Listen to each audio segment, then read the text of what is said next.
Pour manipuler des trésors, les gants blancs sont de rigueur. C'est le cas du manuscrit pourpre qui appartenait au chapitre de la cathédrale.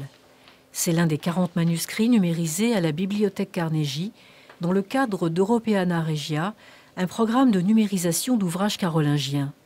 Ces parchemins couverts de pourpre, d'or et d'argent sont habituellement conservés dans la réserve précieuse où chaleur et humidité sont strictement contrôlées. Si Reims est l'un des sites où est menée l'opération de numérisation, c'est parce que la ville possède un fonds ancien important. À certaines périodes de l'histoire, c'est une région qui a été brillante. C'est le cas à l'époque carolingienne, où on avait des abbayes, le chapitre de la cathédrale bien sûr, mais également l'abbaye Saint-Thierry, qui ont été vraiment des centres intellectuels importants au niveau européen. Et des centres de création donc. Et donc des centres de création, puisque ces abbayes avaient des scriptoriums, des ateliers où des copistes recopiaient et décoraient ces manuscrits. On parle d'école de Reims, c'est de ça qu'il s'agit. La BNF, la Bibliothèque nationale de France, mais aussi la Bibliothèque de Bavière, celle de Valence ou de Belgique, sont notamment associées à ce projet lancé en 2010. En numérisant, on veut communiquer sans risque et à distance.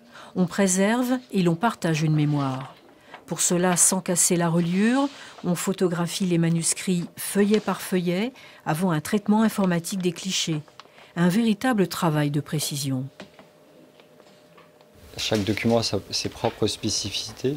Donc on a mis en place un système que l'on a développé sur mesure pour qu'on puisse s'adapter à un maximum de documents suivant leurs spécificités, sachant qu'ils sont en parchemin, avec des reliures souvent rigides et avec des caractéristiques de page entre des ornements ou des dorures qui font qu'il faut refaire sortir l'information pour qu'elle soit la plus belle possible.